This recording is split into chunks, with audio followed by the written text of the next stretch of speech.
Officials on Saturday condemned U.S. airstrikes on Iran-linked targets in Iraq, saying the attacks showed that U.S. forces had become a threat to their host country, a sentiment that will likely hasten demands for the U.S.-led military coalition in Iraq to leave. Militia officials named 16 fighters they said were killed in the strikes late Friday, including 5 medics they said died when an airstrike hit a base hospital in western Al-Anbar province. The Popular Mobilization Forces, PMF, made up of armed groups that are now part of Iraqi government security forces, said 7 of the 16 fatalities were killed when the U.S. bombed its Al-Anbar province operations headquarters.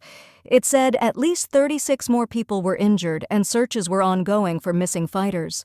The mayor of Al-Qaim, a city close to the border with Syria where some of the targets were located, told NPR by phone that at least 1 civilian was also killed in the strikes, and at least 5 homes near the operations headquarters were destroyed. "We had information that the area would be bombed a day or 2 before," said the mayor, Turki Mohammed Khalaf. He said many of the residents near the base had evacuated their homes as a precaution. The U.S. said it launched the attacks as retaliation for the killing of 3 U.S. soldiers in a drone attack last Sunday on a remote base in Jordan, also close to borders with Syria and Iraq. The U.S. blamed the strike on the Islamic resistance in Iraq, an umbrella group of militias, and said it believed the attack bore the fingerprints of Kataib Hezbollah, the most powerful militia in the group. Kataib Hezbollah said after the attack in Jordan that it was suspending strikes on U.S. targets to avoid embarrassing the Iraqi government, which has come under intense U.S. pressure to try to halt the attacks. By Saturday evening, the militia had not commented on the Friday night attacks. Another militia group, Harakat al-Nujaba, told the Associated Press that the U.S. must understand that every action elicits a reaction, but that the group did not want to escalate regional tensions. A spokesman for the group told the AP the targeted bases were mostly empty at the time of the U.S. attacks. The Iraqi government spokesman condemned the strikes targeting the Popular Mobilization Forces as blatant aggression and a violation of Iraqi sovereignty. The PMF was formed from dozens of militias which answered a call by Iraq's most senior Shiite cleric to fight the Sunni militant group ISIS in 2014 after Iraqi army divisions collapsed in the face of the ISIS onslaught. The Iraqi government declared 3 days of mourning for the dead.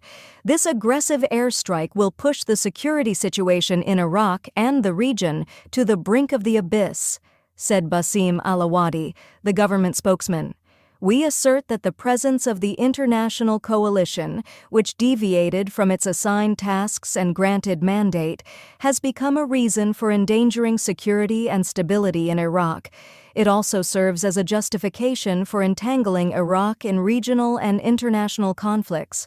Alawadi said U.S. claims that it had informed the Iraqi government of the strikes beforehand were not true, calling it intentional deception. Iraqi Prime Minister Mohammed Shia al-Sudani and senior Iraqi military leaders have told Western diplomats they believe the U.S.-led coalition and the intelligence, surveillance, and technological assets it provides are still needed in Iraq, but it appears to have become politically untenable for those forces to stay in Iraq. Sudani last week convened a meeting of Iraqi and U.S. military officials for what he described as the start of a timetable for a departure of U.S.-led forces. The U.S. maintains about 2,500 service members in Iraq and another 900 in neighboring Syria. Although their mission is helping Iraq and Syrian Kurds fight ISIS, the U.S. government's focus on isolating Iran has sparked concern in Iraq and Iran that is now the major preoccupation of the U.S. military presence here. The militias are in part a legacy of the security vacuum after the U.S. invasion of Iraq in 2003, when U.S. occupation authorities disbanded Iraq's armed forces. Al-Qaeda sprung up in that vacuum, launching waves of bombing attacks on both U.S. targets and undefended Shia shrines and neighborhoods, prompting the rise of Shiite militias to counter both them and the U.S. forces. Iraq quickly spiraled into a civil war. Dozens of militias formed when ISIS, a successor to Al-Qaeda in Iraq, burst onto the scene in 2014. Many of those militias were incorporated into Iraq's official security forces and put on the Iraqi government payroll with the defeat of ISIS in Syria 5 years later. Although they are nominally under the command of the Iraqi prime minister, many of the major groups have stronger links to Iran.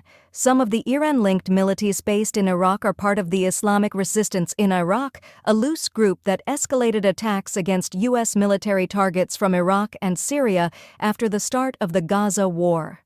Militia leaders have said they will stop attacks against the U.S. when the war in Gaza, in which the U.S. supplies weapons to Israel, stops.